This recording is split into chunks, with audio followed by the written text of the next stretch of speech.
All right, I'm going to hand it over to Don, who's much nicer than I am. He's going to be a very pleasant moderator, none of this browbeating and whip cracking that I do. Well, it's always important to be polite when you're invited to someone's home, isn't it?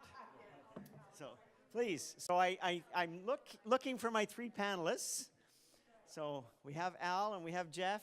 We're just missing Bob, and here comes Bob right now.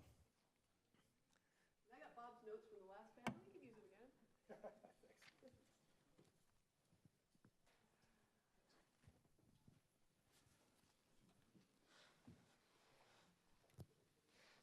Well, welcome back, everyone. I'm very encouraged to see the level of enthusiasm. It's always difficult at sort of 3 o'clock in the afternoon to keep the eyelids propped open, and it's been a very, I think, dynamic ride. And if we can use Bob's metaphor of being on a motorcycle, we have definitely streamed through the 1970s, 80s, 90s, 2000, and we're coming right up to 2017 with the last presentation. So I'm very pleased to just very briefly introduce our three panelists, and they're going to take us a bit into the future, and perhaps not that far into the future, because predicting anything about NAFTA is fraught with difficulty if you go out more than a few hours.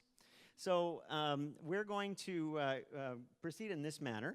I'm going to very briefly introduce all three of our guests, and then I'm going to give them two questions and give them about 5 to 7 minutes to answer to those questions. And so not a lot of this is pre-rehearsed, and it's very much an off-the-cuff opportunity to hear what they're thinking. And so the two questions, just that you gentlemen have a bit of time to process these, is where in fact do you see the NAFTA talks going? I want to really extend this out into a big stratosphere.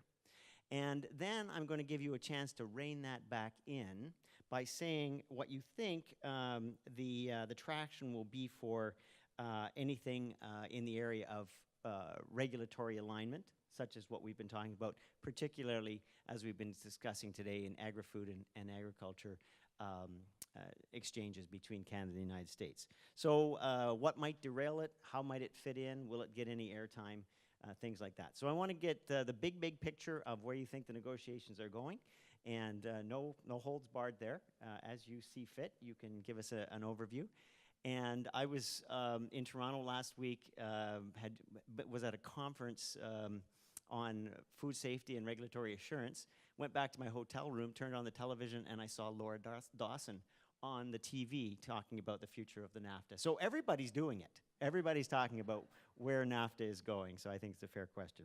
So let me introduce, just very briefly, you have the bios of our three panelists, but I think it's very interesting that in these three individuals, we have covered the waterfront quite literally. We have regulators, we have advisors, we have trade negotiators. And so just to give you a quick little background, I think maybe Al and Bob share a history that they didn't even know about. One started by washing out test tubes in a plant in Manitoba. The other one was inspecting meat in Texas, and then worked the way all the way up to a place of regulatory prominence, and so have many years of regulatory experience. But they didn't stop there. Bob is now a consultant, and Al is really in charge of the food and quality assurance at JBS Foods in the private sector. And so a lot of new responsibility and sort of from the other side of the fence, as we say in the farming metaphor. Jeff has done other things and is somewhat uniquely situated there. Again, for us, as people in this room, 10 years with the USTR, and has seen probably, as we say, how sausage is made more than most of us in trade negotiations, but certainly has not been restricted to trade negotiations. He's served in Commerce Department, and now he's an international trade consultant and helps, I think, a number of clients with all kinds of issues that might relate to international trade.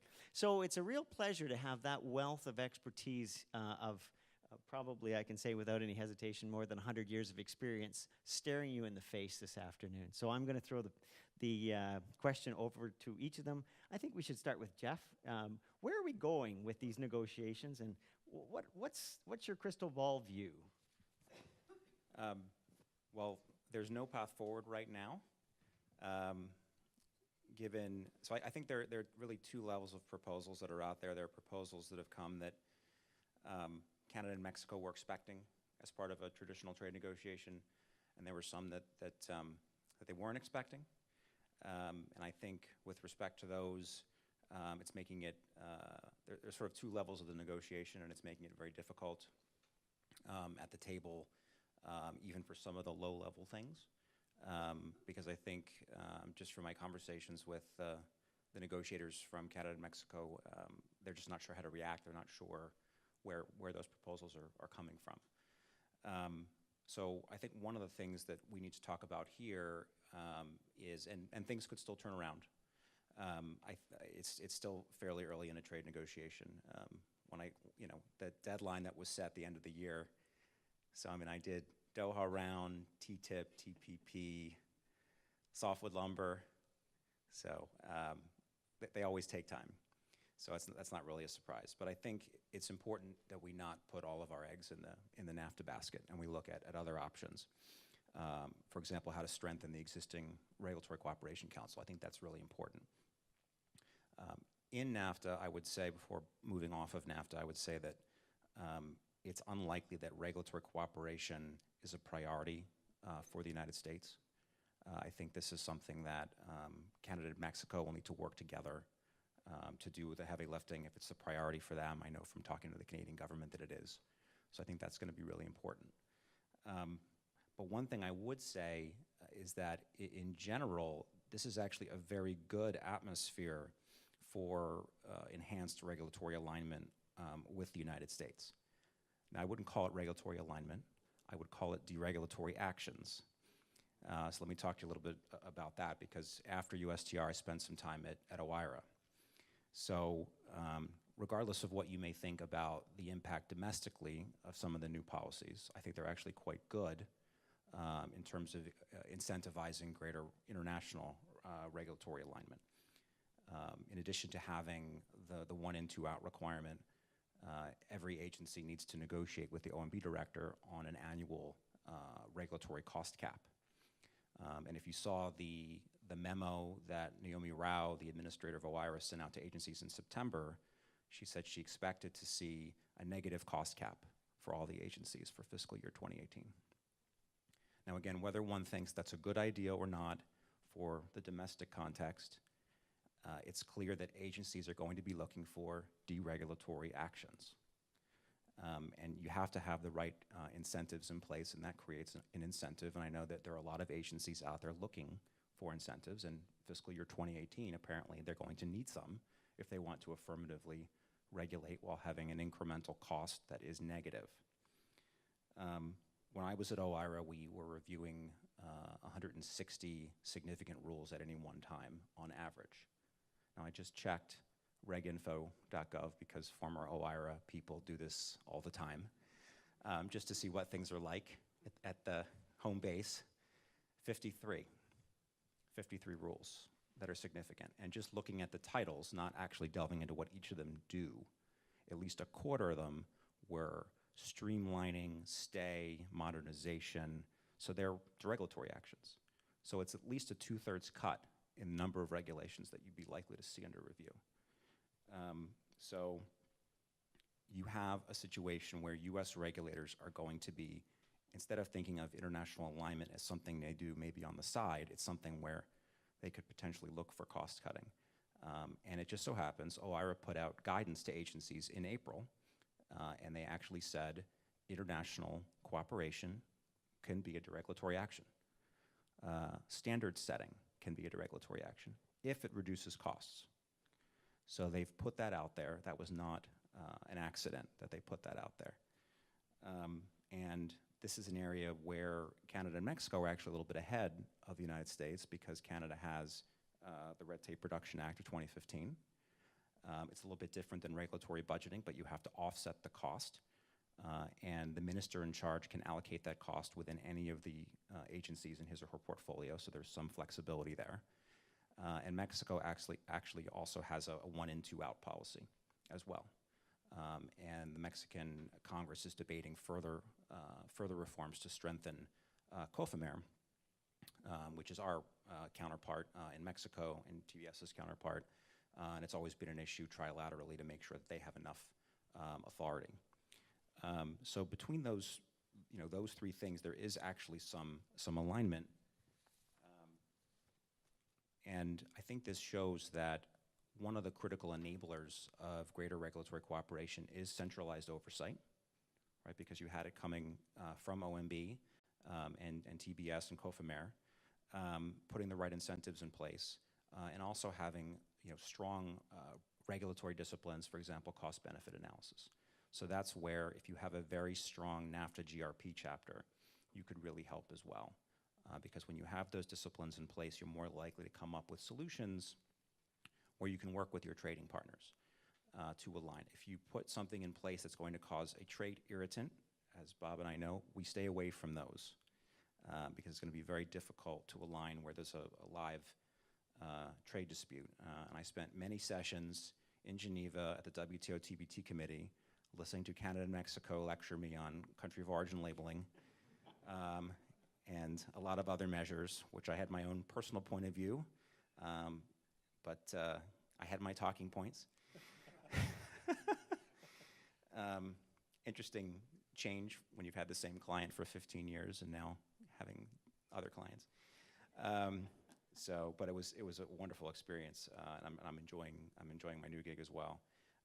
So one of the things I want to impress on everyone here, it's very important that in the U.S. domestic context, when we talk about food safety cooperation or other kinds of international alignment, that you don't couch them as international regulatory cooperation when you're talking to OIRA. You talk to them and agency management about this being a deregulatory action, because that's what they're looking for. That's the language they speak. If you talk about international, it raises concerns for some people on both sides of the aisle. So we have to, just looking at it very clinically, having been on the inside, seeing how the sausage is made and interpreting it from the outside, I think that's how, that's going to give you the best chance of success. We've already given agencies a lot of the guidance that they need in the past administration, but the incentives weren't there. So I led development of the executive order promoting international regulatory cooperation in the last administration. That's the first time that's been done. Also led development of the standards policy for the U.S. government, which talks about considering standards developed by other countries, including major trading partners. So that's already there. We just need the incentives. And I'd say the last point that's really important is we can't rely, I mean, the agencies are still not fully staffed.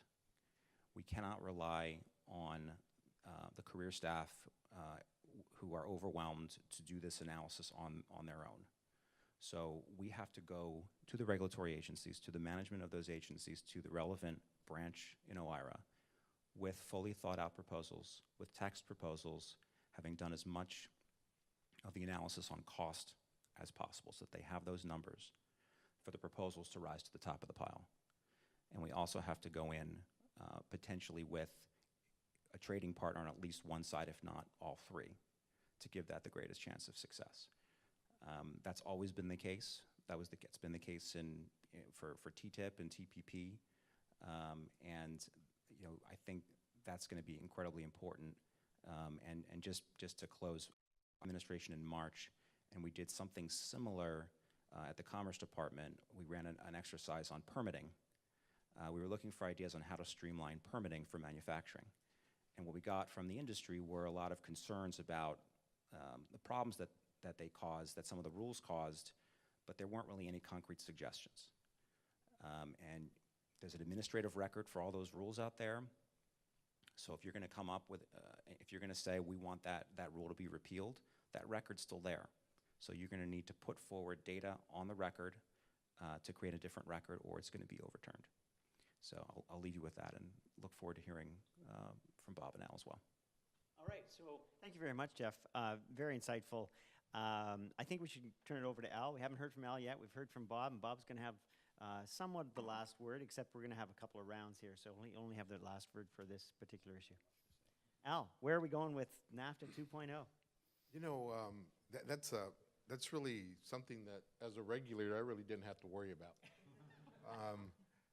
So up until July 31st, you know, whatever happened with NAFTA happened with NAFTA. I was a regulator, and that's the way it was. Now with JBS, that's a little bit different, right? And so I do see some opportunities. Obviously, JBS is a worldwide company, and you know, they operate pretty much all over the world. And so looking at that, I tend to go back to where I was as a regulator. Not that I don't care, but in that there's a lot of work being done cooperatively between the regulators in the U.S. and Canada and Mexico. Most people sitting in here don't even know about.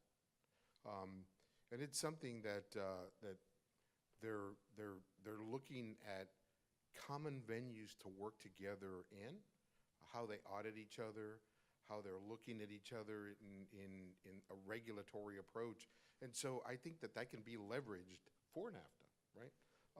Not necessarily a part of NAFTA, but some of that cooperation that has been going on. And Carolina's sitting right there. I was working with her and Enrique Sanchez Cruz until I left. And quite frankly, there were some difficult topics that we had to tackle. But they weren't topics that somebody would storm out of the room and say, we're not going to do it your way. But I got to tell you, and you know, listening, it's interesting listening to this conversation in that, you know, when you're a regulator,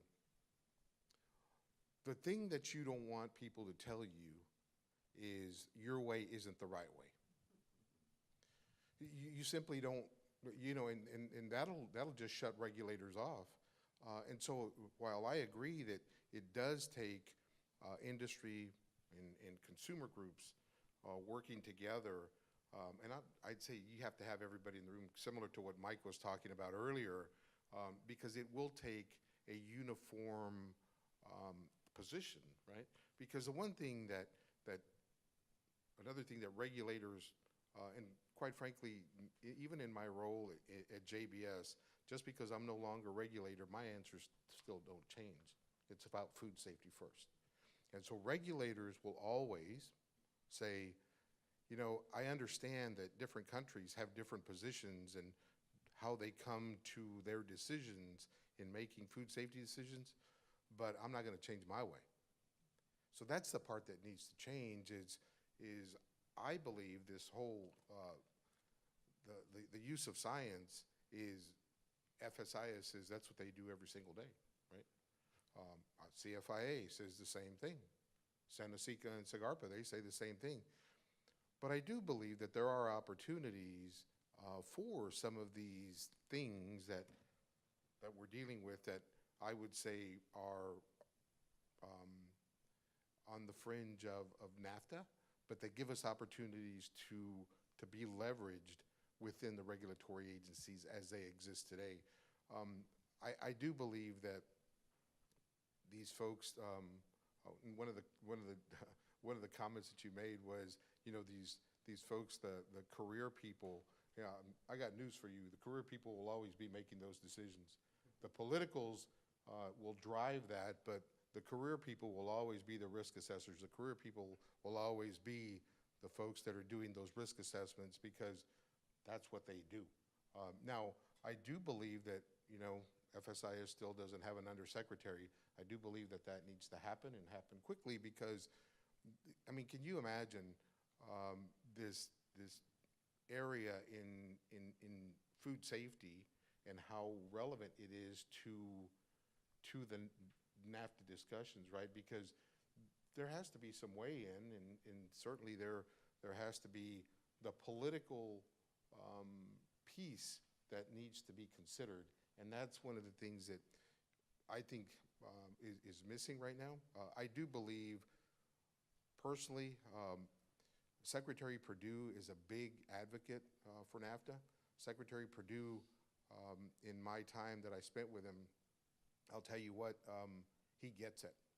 And if anybody is going to speak up for ag and for what's right for ag, it'll be Secretary Perdue. I have no doubt whatsoever. And he certainly, one of the first conversations that I had with him, he said, whatever it is that we want to do here at USDA, if we have the science, I'll support it and I'll get it done.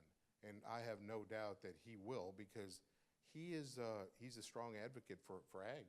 And he understands the pitfalls, he understands the challenges, and he understands that consumers come first.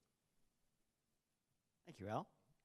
And, you know, there's certainly a lot of comment, or perhaps it's quiet in closed room talks that among agriculturalists and ag primary producers and processors in both countries, there's a lot of goodwill towards the benefits of a very strong and robust trade relationship.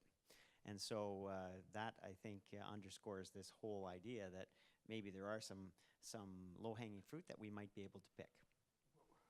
Well, that's one of the points that I was going to make, is one of the things that we really have to be careful of is I believe that Canada and Mexico do a really good job in meat, poultry, processed egg, I have to say catfish now,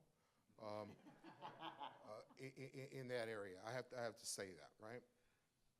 But we have to be careful, right? Because whatever we're doing here isn't going to be unique to us and isn't going to just apply to those three countries. And so we have to really be careful how you build this because there are other countries that will, if we expect the trade to stay consistent in what we are doing today, we're going to have to be able to look at how some of those other countries fit into the science that we're willing to accept. Bob. So just so you know, when somebody asked me a question about NAFTA, I called Jeff Weiss immediately to find out the answer. So I'm really pleased that he's here, and always interesting insights. And Jeff was my counterpart in the RCC, actually, at OIRA, during the time that I had 5 revolving counterparts. But Jeff was, like he said, he wrote the executive order for this. He understands it well, and he's actually not just an international trade consultant, he's an international trade lawyer working at Venable, so he knows this stuff backwards and forwards. So the question about NAFTA right now, are we going to have one or not?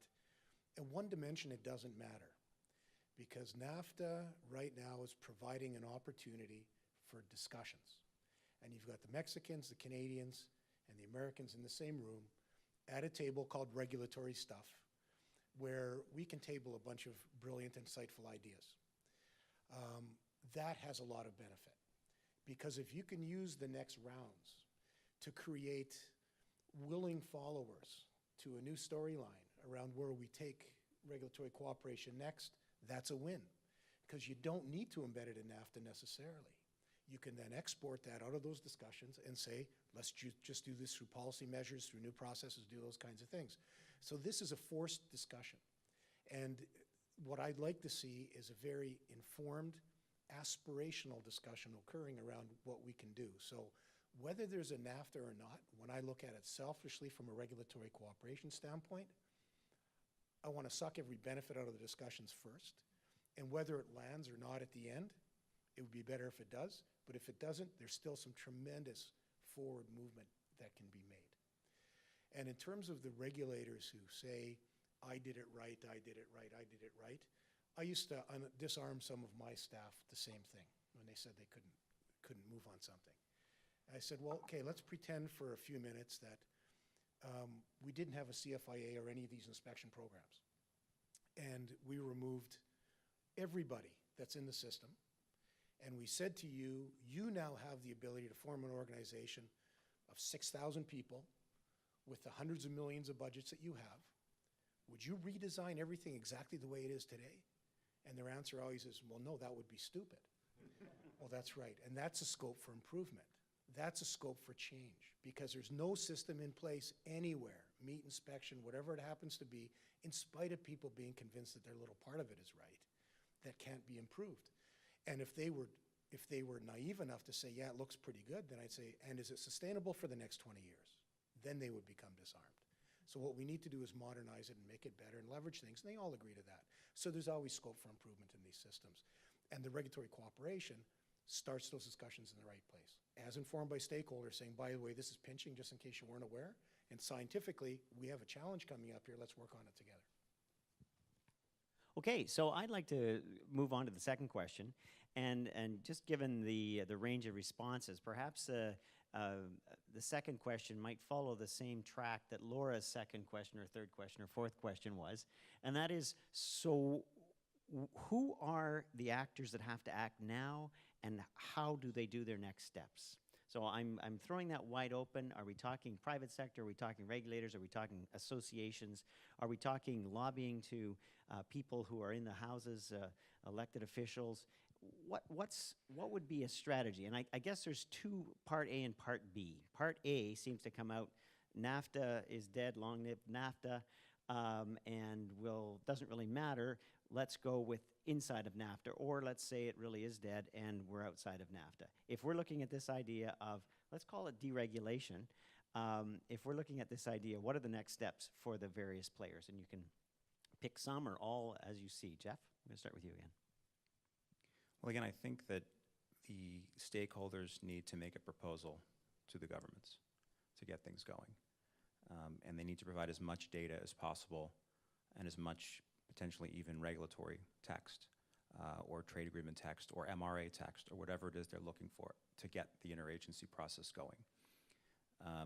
And actually, Bob, you were commenting when I left the room during your remarks, I was actually on a call with U.S., Canadian, and Mexican industry on another issue where we're trying to get the regulators to align through NAFTA.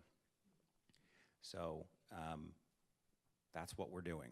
We're putting together text. We're going to be talking to management of the agencies involved, all three countries, to the central coordinating authorities involved. And in the U.S., we're going to emphasize this is a deregulatory action. The agency will have additional leeway to regulate on something that it wants. We're going to go to the Hill, and we're going to do the same thing in Canada and Mexico to try to get some push behind this.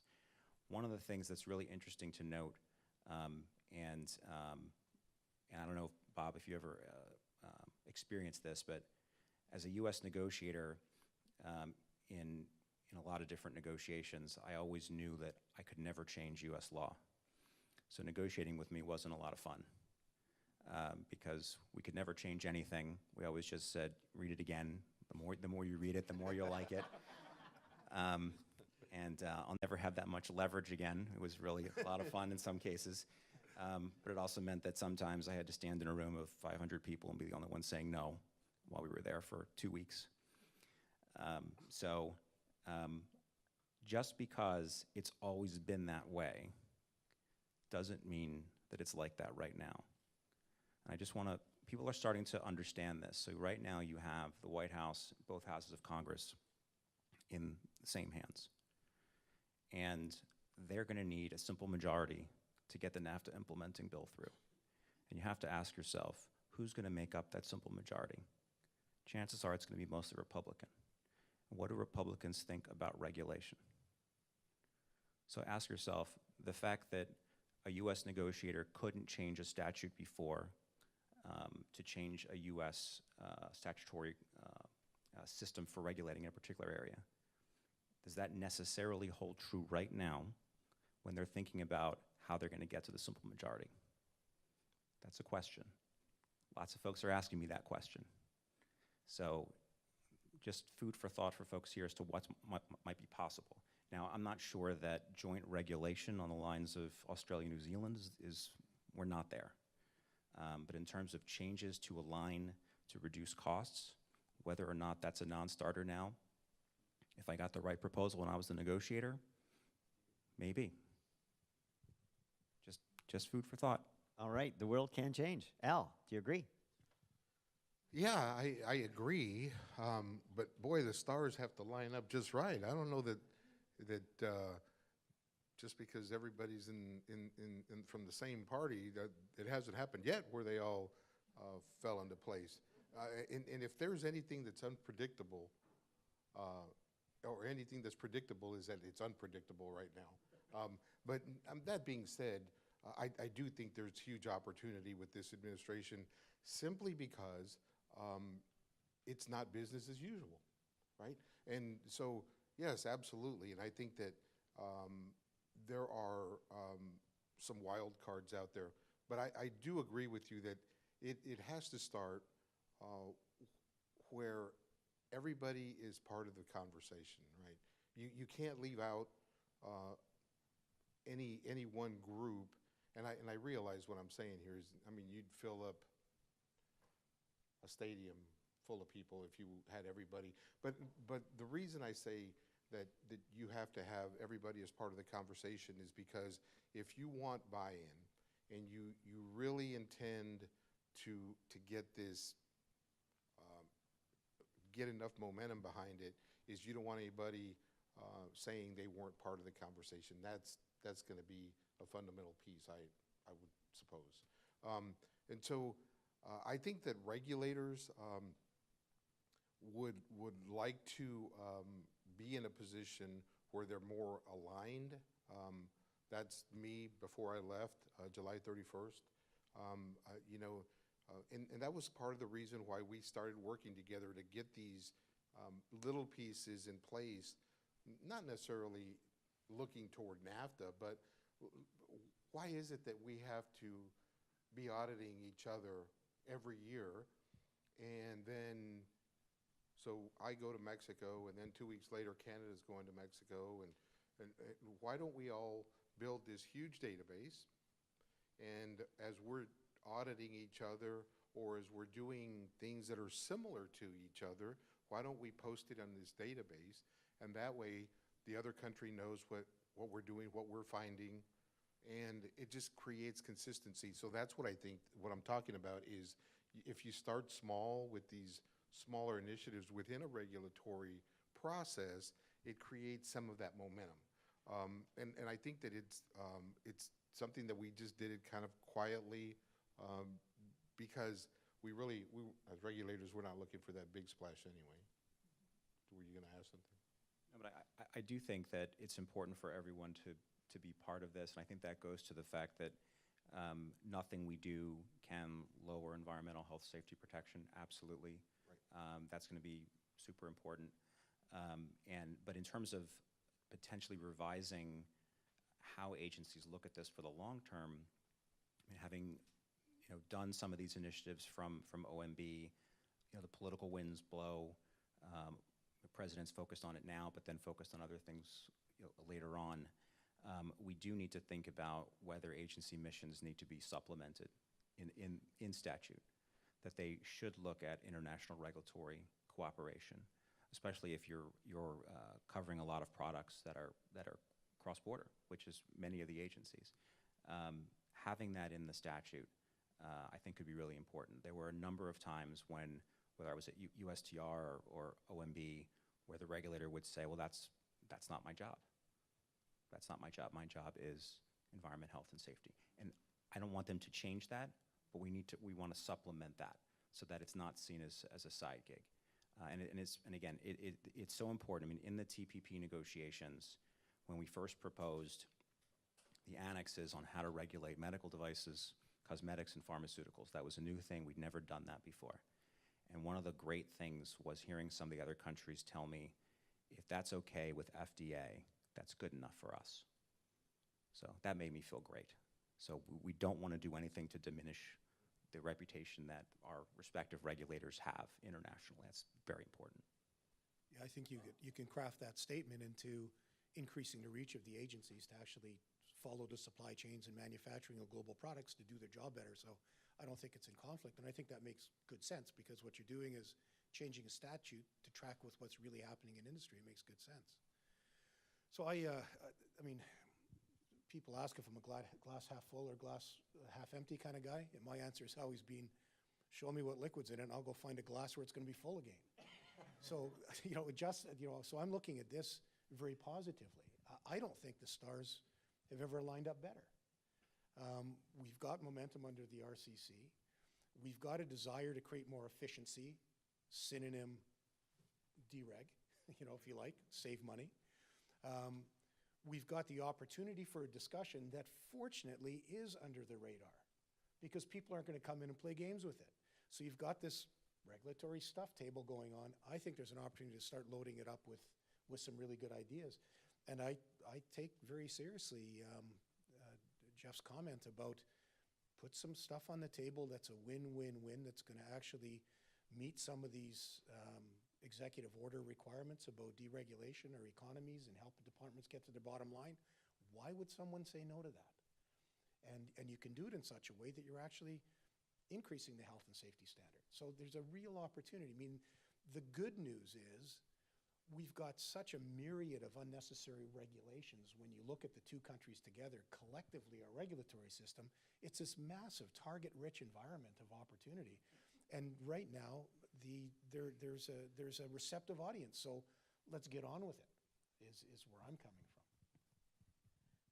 So before I throw the discussion over to the audience, I will have one question, and this has to be a short answer from each of you. And that is, what is the one thing that you see in your rearview mirror that could upset the apple cart here? What's the, there's some obvious ones that people talk about, but is there something that we haven't talked about, something that just could take this off the table?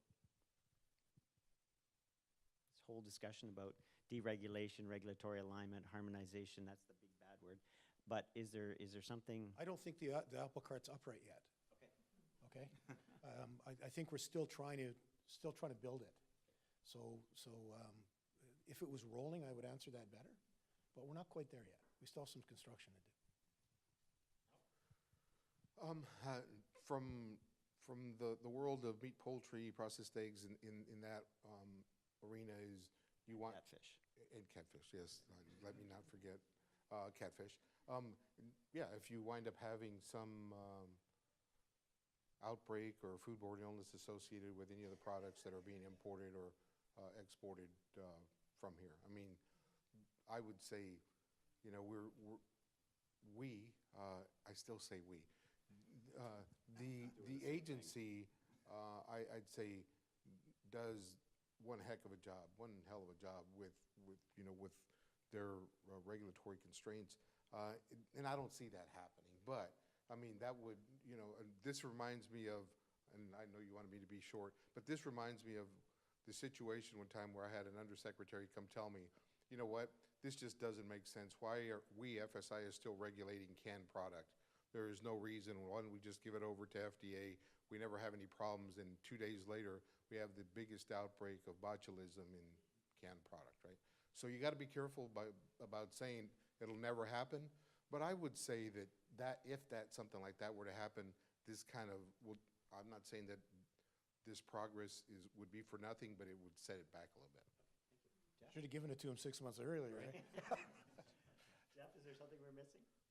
No, I just reiterate, I think that at least when you're pitching it in the U.S., I think you need to focus on the domestic context in which it sits, and again, make sure that anything we're doing is not lowering levels of protection. I think those are the two things that I think could upend the apple cart once we get it upright. And just back to Al's point, I'm not saying it's going to be easy, but certainly if you can get something in the form that USTR needs to put it into clearance or the agency needs to put it into clearance, you're halfway there. You get that conversation started. Yeah, I mean, this is difficult, and it's getting followers is about building a constituency one person at a time.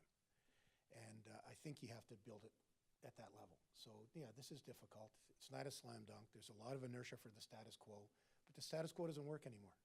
And that's what we need to start talking about. All right, well, let's start talking about it. Questions? Brent. Thanks. Brett Fortin with Inside U.S. Trade. There were extensive discussions about regulatory cooperation in the TTIP negotiations before they fell apart. But one of the problems there was U.S. agencies and regulators didn't want to be bound by an international agreement. What makes the NAFTA renegotiation and the U.S.-Canadian regulatory cooperation situation different? Thanks. I'll jump in that one first because I've put some thought into that as well too. One of the things that's very important is I don't think regulatory cooperation and the work plan elements become subject to rights and obligations. And I understand that they were actually removed from that sort of context in the TTIP discussions as well. I think you need to embed processes to force discussions. But in terms of if somebody decides not to do it, that's not subject to rights, obligations, and dispute settlement. So it's you can still get it in there, but I think it's important to get it in that way. Otherwise, it becomes an argument rather than a discussion between willing partners.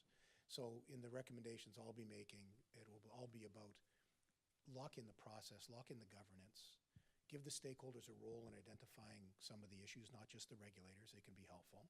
Lock that in, and lock in the regular discussions and the necessity for a plan. But don't start to describe in what areas or anything like that. Jeff? I would just say that, again, it's a different time, different management in terms of willingness to look at some of those things if it's couched correctly. But I would also note that even though TTIP talks are not ongoing, there was agreement reached between the U.S. and Europe on pharmaceutical GMPs based on those discussions. And the realization that there are just too many facilities out there to inspect all of them, and we need to work together.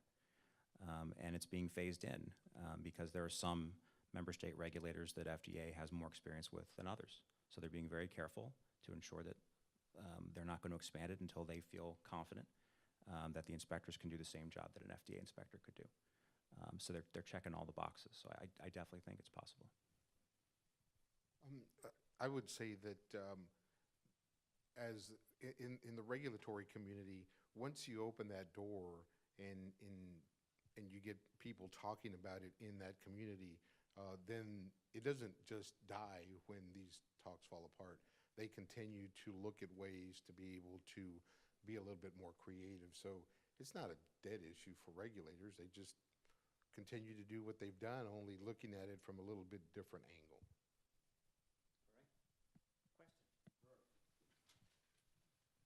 I've got one. We've kind of been working around these issues of legal, if you will, be it international or domestic, legally binding obligations, institutional governance, the process kind of issues that you've referenced here, Bob, and then the political realities and dynamic. I guess my question around the politics, let's assume that it's too ambitious out of the gate, or we're not prepared to go to legally binding. We are prepared to do a little bit more in process, and there's ways to govern regulatory cooperation in a more disciplined way. But the political reality doesn't go away. I guess my question is, one thing I observed about the RCC that I worried about a little bit, and I don't know, you guys were much closer to it, was that you have this like literally president to prime minister agreement to do things that then instructs regulators now go do it. Have we left ministers and cabinet secretaries out of the loop in the sense that you've created a process where now if I'm the Canadian Minister of Agriculture or the USDA's Agriculture Secretary, is there a risk here that then I can kind of say, well, I don't really need to talk about this issue with my counterpart because either the Prime Minister's office or the White House is mandating what happens and the regulators are doing it. And I worry a bit about that because at the end of the day, there are constant political choices to be made. And I don't want to take cabinet secretaries and ag secretaries out of that equation and disempower them from the tough discussions that will always be needed to keep moving forward. I just wonder if you have any comment on that. I do. I had it in one point in the slide, and I realized I went through it quickly, but one of the things that I was promoting was 3 levels of governance. One, secretariat, okay, like we had in the past, but add the regulatory department heads to it. So not just OIRA and RAS talking to each other at TBS, but once a year have a council, make sure the regulatory departments are there with the purpose of tabling the work plan. So there has to be a tangible result, not just a discussion. Set in another layer of governance that's political and senior, because I think you need that, okay? And then the third one, of course, is the department to department, similarly mandated regulatory agencies where we already had a commitment through those partnership statements, where the most senior levels committed to working together and building work plans annually. So I see it as a three legs on the stool. And is there a place for industry stakeholders? Yes, yes, yes. Just not on the side, but in a more active. Absolutely. I give them specific access to all three of those in terms of ideas with that extra status I was talking about. Actually, something has to be done about it. You have to assess whether it's a good idea, and if you're not going to move on it, it needs to be explainable. So you don't, not about industry holding them for ransom, but you got to at least put the time into determining whether it's a good idea. At the regulator to regulator meetings, yes, there's a specific role that during those meetings that the industry comes in and talks about, this is where our industry is going. These are the trends, these are new technologies. That's what you need to get the regulatory system ready for. Because in a number of the circumstances we had under the Reg Co-op, the stakeholders just weren't aware of what was happening out in the industry. So this was an opportunity to sit down once a year and talk about it, where it's going to go. So yes, there was formal roles, and in my proposal, that's what I will be adding in as well too at all of these, is that there's some form of formal role for stakeholders. Because this doesn't work without the stakeholders. It doesn't. There's no way. It won't get it right. Al, you might be uniquely placed for this discussion as of July 31st. No, I agree with his comments totally, because I'll say from my previous life where Secretary Vilsack, he knew about RCC inside and out. I mean, he was briefed and knew all the nuances of RCC. But I can't say that everybody else in the middle was as well informed. And so I totally agree, especially with some of the other stakeholders that had absolutely no idea what was going on there. This was a big challenge, Al, through the exercise was we could get to the top, but it was up to the department to drive it further down. And we found in the departments where that happened, we had really good success. In departments where it didn't happen, much less so. So we were contemplating other things, like an annual regulatory cooperation conference for technical practitioners. Those kinds of things. Get the dialogue going amongst them as well too. So we were contemplating how we get down deeper into the organizations. Because at the end of the day, it has to be part of the DNA of moving forward. Part of the, Jeff used to call it the new normal. And that new normal has to permeate down the organizations. And That guy there and that lady there. Two questions. Can I- All right. Okay, thanks. Ed Farrell with OFW Law. I'm here on behalf of the Canadian Cattlemen's Association. It strikes me that in both TTIP and CETA, there was a regulatory cooperation chapter that went beyond, well, in the CETA case, goes beyond the best practices concepts of the TPP chapter. I've seen what the Europeans proposed to the U.S., but I have no idea what happened during the negotiations with respect to that. But those chapters provide significant specific requirements with respect to regulatory cooperation in addition to best practices. And I'm wondering, given that they certainly share the same DNA, if that might not be a better starting point for the NAFTA negotiations than the TPP chapter, which is what I understand they're using. With respect to GRP or cooperation? With respect to cooperation leading to convergence, or whatever term of art is in vogue. In other words, something more than the adoption of best practices. Some incorporating, if you will, some of the specific steps that Bob's talking about in terms of benchmarks that actually have to be met. And that those benchmarks would be enforceable, not necessarily the outcomes being enforceable to your question, but that it would have more teeth than sort of the goodwill of regulators getting together under some quasi-formal framework like the RCC. Yeah, I mean, the lexicon for this is super confusing with all the C words, right? Coherence, conversion, cooperation, you know, it's insane. I think coherence is out at the moment. Thank God. It's GRP now. Okay, all right, so under the GRP, formerly known as, under the GRP, I think there needs to be more changes in the GRP than what there was in the TTIP, for sure. The CETA kind of lumped everything up together. There's elements of what I would call a regulatory cooperation page, chapter, section. So I think these discussions, yes, they should have both changes to the GRP and something specific to, so it's not just about reg setting, because reg co-op is not just about reg setting, it's about all the stuff underneath as well too. So yeah, I think there should be more robust text and conversations about regulatory cooperation specifically, as with those changes that might happen to GRP as well too. So yeah, I agree 100%. All right, next question. Just be careful with your vocabulary because 5 minutes ago it changed. Okay, it's not fair.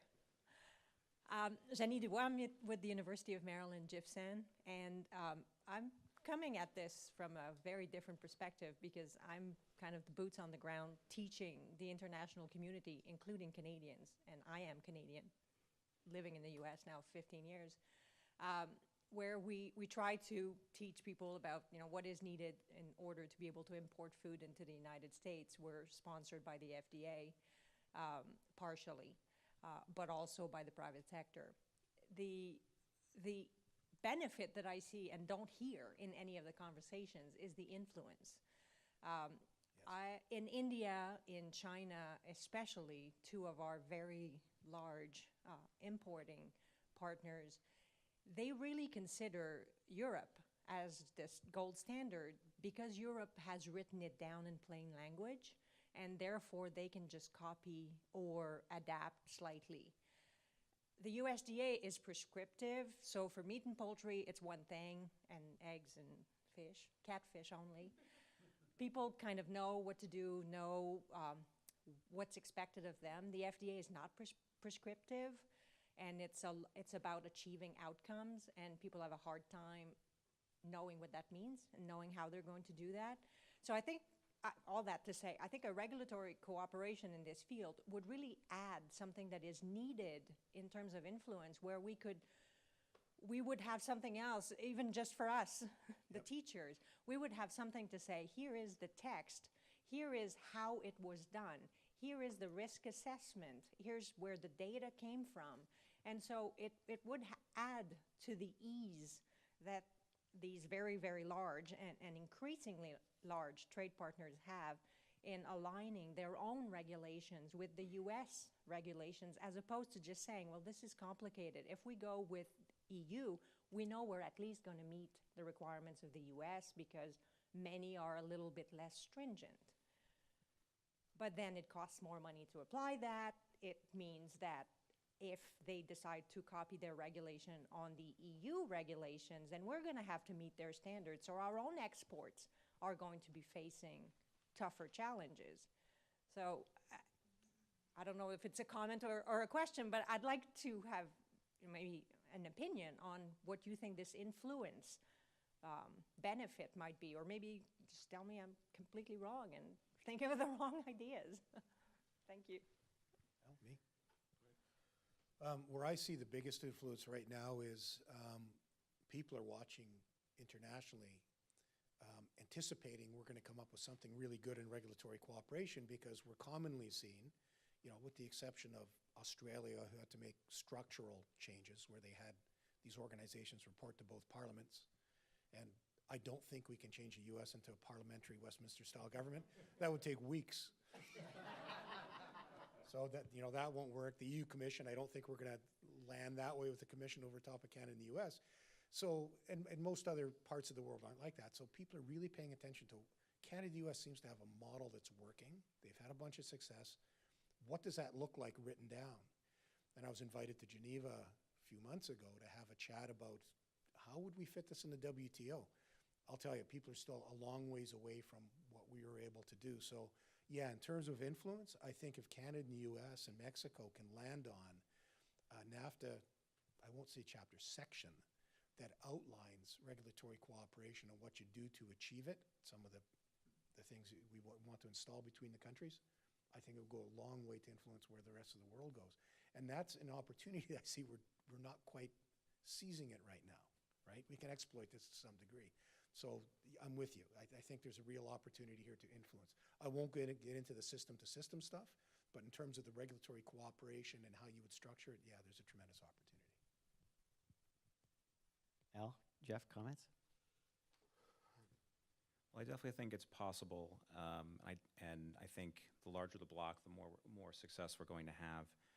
I do think that Canada and Mexico are going to need to be the demandors in this negotiation. Again, I don't think it's impossible to get the U.S. to move in this area, given the different dynamics, once it's explained and it's couched in DREG, which doesn't have the best connotation for what we're trying to do, but they're not going to lower environmental health safety protections.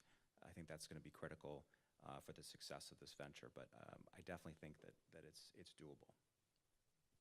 Yeah, I certainly believe that it's doable. The thing you talk about influence, that's a good description. Having been to China 26 times, I'll tell you, we have an enormous amount of influence, but with that influence comes an enormous responsibility as well, right? So one of the things that China is doing is they're setting up their new CFDA, their Chinese FDA. They have been over here to meet with FSIS 3 times in building their Chinese FDA modeled after FSIS. And what they're doing is, it's a room full of lawyers. Every time I went over there, and they wanted to ask us questions. How do you regulate? How do you do recalls? How do you, and just shooting questions at us for about 6 hours at a time. And then they came over here once, and we went back over there. And so every part of FSIS is basically, they're taking what I would believe to be the parts that will fit with their system. So influence, yeah, we have it around the world, but with that comes a lot of responsibility in that I believe that, our Canada, Mexico, U.S. systems they're not exactly the same, but they model each other very, very well in a reflective type of process. And so I do believe that we would, if we did this, we'd make your life a lot easier being able to teach it. And I don't know if it'd take a couple of weeks, maybe the end of the year. Just don't say. You can never tell. Nobody's tried. The thing that they always told me when I first got to D.C., you could always say the end of the year, just don't say what year. Yeah. Well, with that comment, I would like to take the opportunity to thank our panel. They've been very, very forthright and sharing their experience and their ability to see in the future better than most. And so we just thank you very much for that. Could you join me for appreciating their contribution?